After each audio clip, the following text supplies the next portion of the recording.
امن و راحت کی ضمانت ہے پیام مصطفیٰ، پیار کا صلح کا وہ پیمبر امن کا۔ السلام علیکم ورحمۃ اللہ وبرکاتہ۔ الحمد للہ وحدہ والصلاة والسلام علی من لا نبی بعدہ،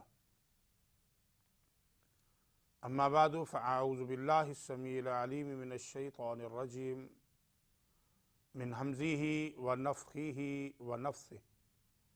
بسم اللہ الرحمن الرحیم۔ ان الدین عند اللہ الاسلام،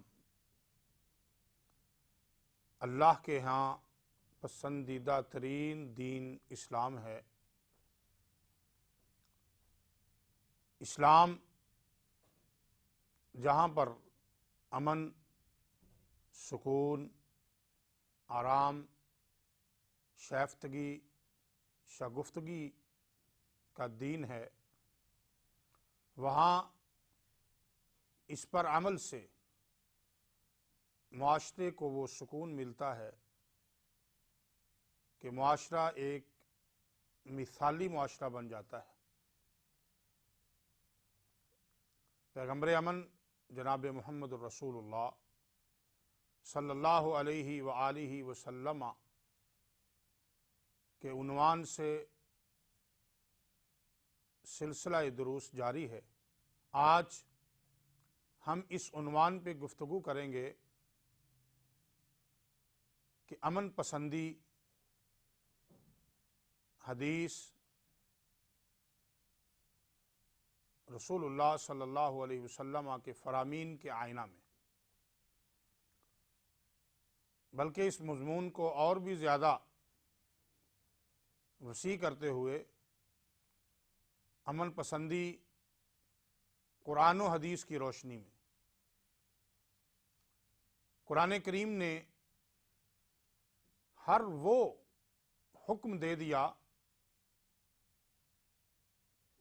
جس حکم کے کرنے سے امن کا قیام ممکن ہوتا ہے، اور ہر اس برائی سے روک دیا جو امن کی راہ میں رکاوٹ بنتی ہے۔ آئیے ہم کتاب و سنت کی نظر میں دیکھتے ہیں کہ امن کی راہ میں رکاوٹ بننے والی ہر چیز کتاب و سنت نے اس پر روک لگا دی، ٹوک لگا دی، اور قیام امن کے حوالے سے جتنی بھی چیزیں تھیں ان کے کرنے کا حکم دے دیا ہے۔ پیغمبر امن جناب محمد الرسول اللہ صلی اللہ علیہ وآلہ وسلم اپنی سیرت، اپنی عملی زندگی کے لحاظ سے اتنے عامل تھے، قیام امن کا کوئی ایک پہلو لے لیں وہ آپ صلی اللہ علیہ وسلم کی حیات طیبہ میں نظر آئے گا، اور جو چیزیں امن کی راہ میں رکاوٹ بنتی تھی شریعت اسلامیہ نے ان چیزوں سے روک دیا۔ مثال کے طور پر بے حیائی، فحاشی، عریانی، یہ ایسی چیزیں ہیں جن سے بدامنی پیدا ہوتی ہے۔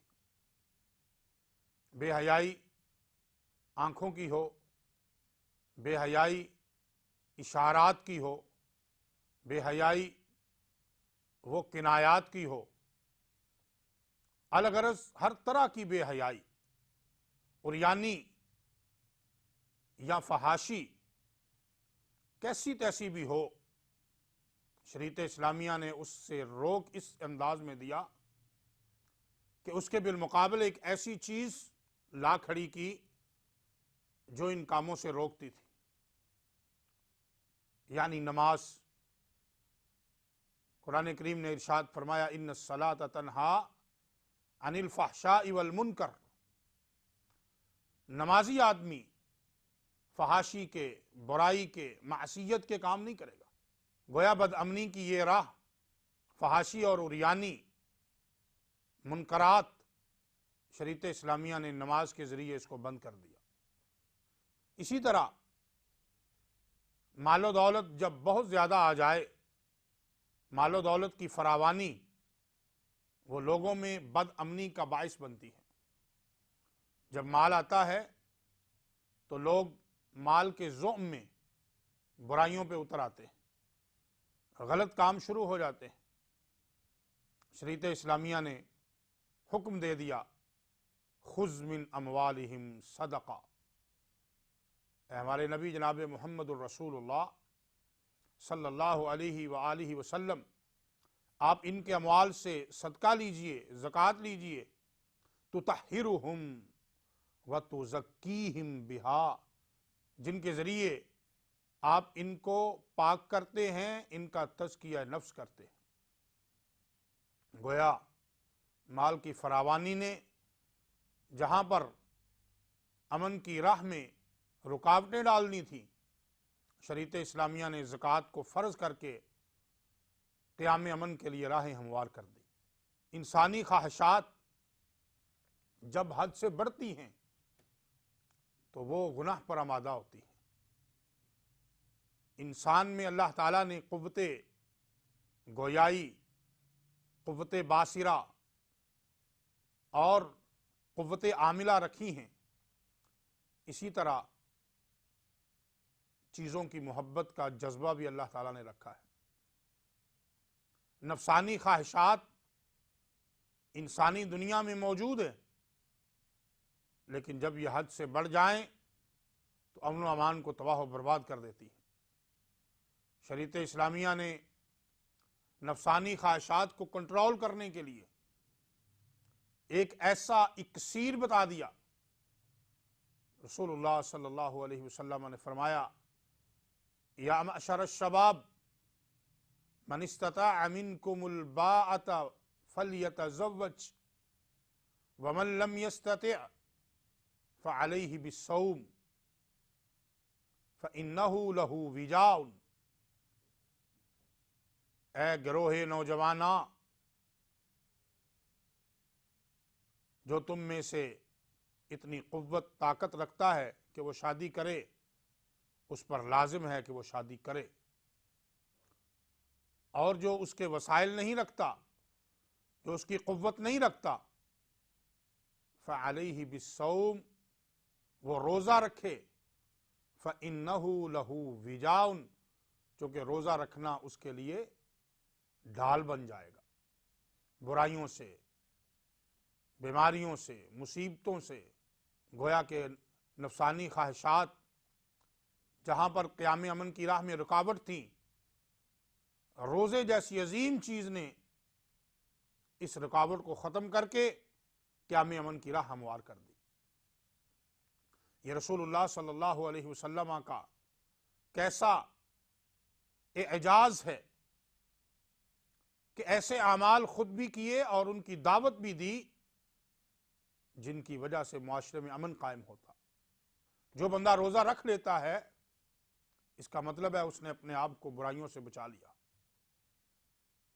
روزہ ڈال ہے، اور یہ کیسی ڈال ہے کہ آدمی جہاں کھانے پینے سے رکتا ہے وہاں پر برے خیالات سے بھی اپنے آپ کو روک لیتا ہے، برے اعمال سے روک لیتا ہے، گالم گلوچ سے روک لیتا ہے، غیبت چغلی سے روک لیتا ہے۔ رسول اللہ صلی اللہ علیہ وسلم کو اسی لیے روزے سے اس قدر محبت تھی، پیار تھا کہ آپ سوموار کا روزہ رکھ رہے ہیں، جمعرات کا روزہ رکھ رہے ہیں، ایام 20 کے روزے رکھے جا رہے ہیں، محرم کے روزے رکھے جا رہے ہیں، ذوالحجہ کے روزے رکھے جا رہے ہیں، الغرض اسی طرح شعبان کے مہینے میں روزے رکھے جا رہے ہیں۔ اسی طرح رسول اللہ صلی اللہ علیہ وسلم کی زندگی کو دیکھ لیجئے، قیام امن کے لیے ایک ایک چیز کو جمع کیا، اور کوئی بھی ایسی چیز جو اس کی راہ میں رکاوٹ بنتی تھی اس کو ویسے ہی نہیں چھوڑ دی، اس رکاوٹ کو دور کیا ہے۔ اختلاف، افتراق، فرقہ بندیاں، گروہ بندیاں قیام امن کی راہ میں بہت بڑی رکاوٹ ہے۔ جس معاشرے میں فرقے پیدا ہو جائیں، گروہ بندیاں ہو جائیں، وہ معاشرہ امن والا معاشرہ نہیں ہو سکتا۔ یہ پکی بات ہے، طے شدہ بات۔ اللہ تعالیٰ نے افتراق کو ختم کرنے کے لیے، اختلاف کو ختم کرنے کے لیے ارشاد فرما دیا وَلَا تَنَازَعُوا فَتَفْشَلُوا فَتَذْهَبَ رِيحُكُمْ۔ لوگوں سنو، ایک معاشرے میں رہتے ہوئے تم آپس میں اختلاف نہ کرنا، ایسا نہ ہو کہ تمہاری شہرت خراب ہو جائے، کہ ایک دین کو ماننے والے، ایک نبی کو ماننے والے، ایک اللہ کو ماننے والے، ایک کتاب کو ماننے والے اختلاف کا شکار ہو گئے۔ قرآن کریم نے قدغن لگا دی۔ کیسا اعجاز ہے پیغمبر امن جناب محمد الرسول اللہ صلی اللہ علیہ وآلہ وسلم کا۔ ہم اسلام کی دیگر عبادات کو دیکھتے ہیں کہ وہ بھی قیام امن میں معاون ہیں۔ حج، جہاں پر بلا مبالغہ سینکڑوں نہیں، ہزاروں نہیں، لاکھوں افراد ایک جگہ پر جمع ہوتے ہیں، دنیا کے مختلف کناروں سے آتے ہیں، ایک جگہ پر جمع ہوتے ہیں، لیکن کوئی کسی کو مارتا نہیں ہے، کوئی کسی سے شرارتیں نہیں کرتا۔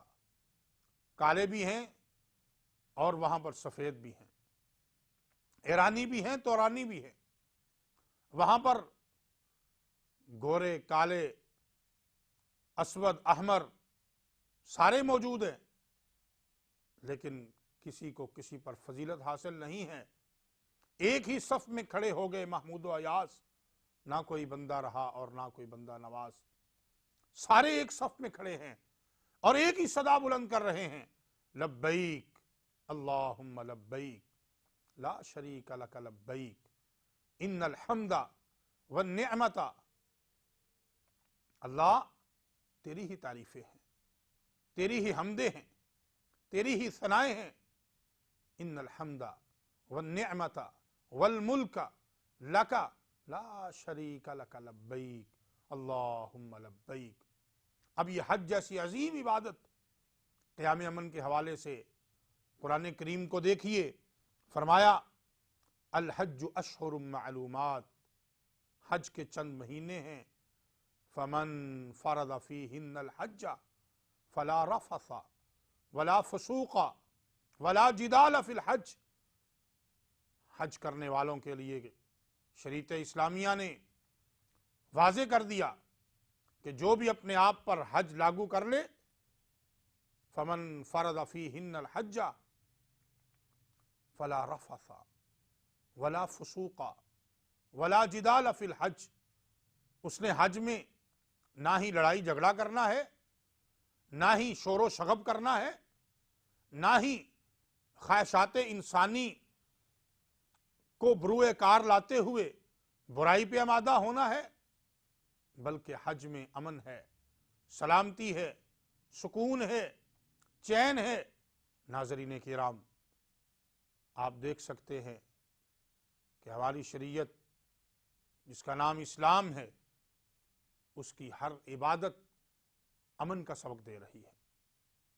امانت میں خیانت یہ وہ چیز ہے جو معاشرے کا سکون اور امن تباہ و برباد کر دیتی ہے۔ ایک آدمی اپنی امانت کسی کو امین سمجھ کر اس کے پاس رکھتا ہے تاکہ میں بوقت ضرورت اس سے فائدہ اٹھا سکوں۔ اب امین اس میں خیانت کرنا شروع ہو جائے تو بتائیے، ایک تو امین کے بارے میں جو اس کے ذہن میں تصور تھا وہ غلط ہوا۔ اس نے اپنی جمع پونجی جو جمع کی ہوئی تھی، وہ جمع پونجی جو اپنے خون پسینے کی کمائی سے حاصل کی، اس میں خیانت کر کے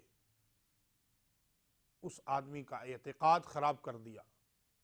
قرآن کریم نے اس کے بارے میں فرمایا، امانت میں خیانت کے بارے میں، ان اللہ یأمرکم ان تؤدوا الامانات الی اہلہا، لوگوں اگر تمہارے ہاں امانتیں ہوں تو ان کے سپرد کرو جو امانتوں والے ہیں، جو امانتوں کے اہل ہیں ان کے سپرد کیجئے۔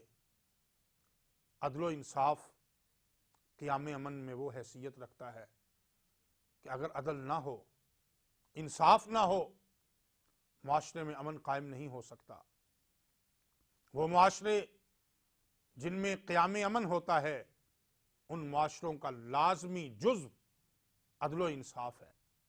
اسلام نے اس بارے میں فرما دیا اعدلوا ہوا اقرب للتقوی، لوگو عدل کرو، اعدلوا، اور جو بھی عدل کرے گا اقرب للتقوی، وہ تقوی کے اتنا قریب آتا جائے گا، یہ تقوی کو بہت زیادہ اللہ تعالیٰ کی قربت کا ذریعہ بنانے کا سبب ہے۔ عدل قائم کرنا، ناانصافی یہ ایسا نسور تھی جس نے امن کی عمارت کو ایسے دھچکے لگائے کہ عمارت دھڑام سے نیچے آ گرتی ہے، لیکن عدل یہ وہ اکسیر ہے جو کمزور عمارت کو بھی مضبوط ترین کر دیتا ہے۔ اس لیے اسلام کی ایک ایک عبادت کو دیکھ لیجئے، ایک ایک حکم کو دیکھ لیجئے، آپ کو نظر آئے گا کہ اسلام امن پسند مذہب ہے، اسلام امن پسند دین ہے۔ جبر و اکراہ، کسی کو مجبور کر دینا، کسی پر گن رکھ کے اس کو کسی بات پر مجبور کرنا، یہ ایسی چیز ہے جس سے خوف آتا ہے، امن تباہ و برباد ہو جاتا ہے۔ ہماری شریعت نے اعلان کر دیا لا اکراہ فی الدین، دین کو ماننے میں کوئی جبر نہیں ہے، دین کو ماننے میں کسی پر کوئی مجبوری نہیں ہے۔ جو دین مانتا ہے مان لے، جو دین نہیں مانتا اس کے سامنے دونوں راستے رکھے ہیں، اس کے سامنے کوئی غموض نہیں ہے، اوجل پن نہیں ہے، بلکہ دونوں راستے سامنے ہیں، اما شاکرا و اما کفورا۔ چاہے تو اسلام کو قبول کر کے اللہ کی قدردانی کا مظاہرہ کرے، اور چاہے تو اسلام کو قبول نہ کرے۔ لا اکراہ فی الدین قد تبین الرشد من الغی، رہنمائی کیا ہے، ہدایت کیا ہے، اللہ نے وہ بھی واضح کر دی۔ غلط راستہ کون سا ہے، اللہ تعالیٰ نے وہ بھی واضح کر دیا۔ اب اور جس کا جو دل چاہے وہ نہ مانے۔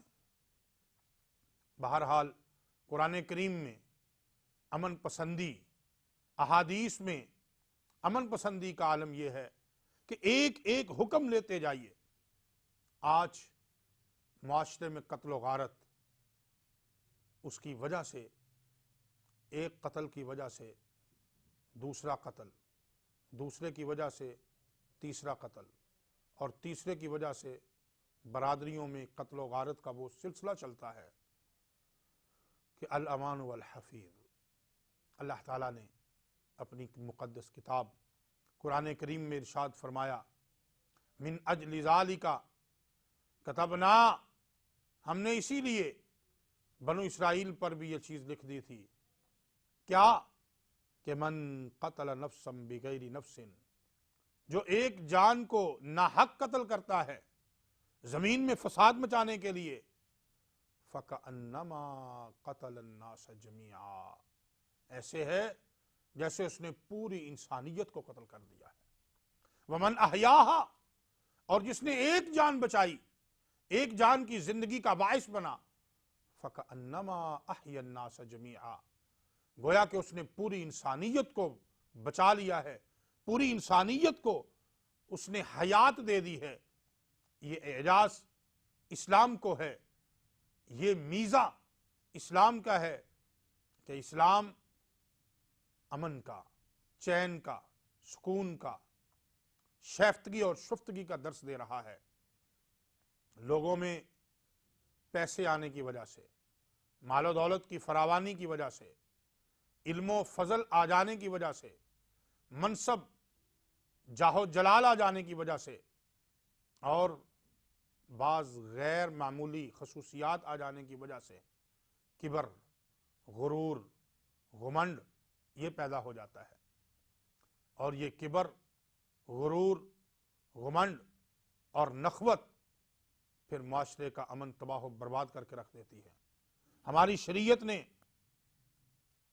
کبر و غرور کا وہ سر توڑا ہے، فرما دیا وَلَا تَمْشِ فِي الْأَرْضِ مَرَحًا، زمین میں اکڑ کے نہ چلو، إِنَّكَ لَن تَخْرِقَ الْأَرْضَ وَلَن تَبْلُغَ الْجِبَالَ طُولًا، اکڑ کے چلنے والو، کیا جب اکڑتے ہو تو اپنی لمبائی سے آسمان تک چلے جاؤ گے؟ کیا جب زمین پہ زور سے پیر مارتے ہو تو کیا زمین کو پھاڑ ڈالو گے؟ نہیں، نہ آسمان تک پہنچ سکتے ہو، نہ زمین کو پھاڑ سکتے ہو، تو بتاؤ پھر کبر کیوں، غرور کیوں، گھمنڈ کیوں، نخوت کیوں؟ قرآن نے ارشاد فرما دیا وَقْصِدْ فِي مَشْيِكَ، اپنی چال میں میانہ روی رکھو، چلو تو ایسے چلو کہ آپ کا چلنا مثال بن جائے، آپ کے چلنے سے کسی کو دکھ نہ ہو، آپ کے چلنے سے کسی کو تکلیف نہ ہو۔ یہی انداز قرآن کریم نے اور رسول اللہ صلی اللہ علیہ وسلم نے قیام امن کے لیے پوری کائنات کو دیا ہے۔ آج دنیا اگر امن کے لیے بے چین ہے، اگر سکون چاہتی ہے، آج دنیا اگر یہ چاہتی ہے کہ تشدد ختم ہو جائے، دنیا اگر یہ چاہتی ہے کہ آج بغاوت ختم ہو جائے، دنیا اگر یہ چاہتی ہے کہ آج بحران ختم ہو جائیں، کبر و نخوت ختم ہو جائے، قتل و غارت گری ختم ہو جائے، اور جبر و اکراہ ختم ہو جائے، اور فقر و فاقہ ختم ہو جائے، تو اس کو اسلام کی طرف آنا پڑے گا، پیغمبر اسلام کی تعلیمات کی طرف آنا پڑے گا۔ اللہ تعالی ہمیں پیغمبر امن جناب محمد الرسول اللہ صلی اللہ علیہ وسلم کی تعلیمات امن پر عمل کرنے کی توفیق عطا فرما دے۔ اقول قولی ھذا استغفر اللہ لی ولکم ولسائر المسلمین، سبحان ربک رب العزت عما یصفون وسلام علی المرسلین والحمد للہ رب العالمین۔ الفت و مہر و مروت سے دلوں کو جوڑ دے، رحم دل اتنا کہ جانی دشمنوں کو چھوڑ دے، رحم دل اتنا کہ جانی دشمنوں کو چھوڑ دے۔ امن و راحت کی ضمانت ہے پیام مصطفیٰ، پیار کا صلح کا وہ پیمبر امن کا۔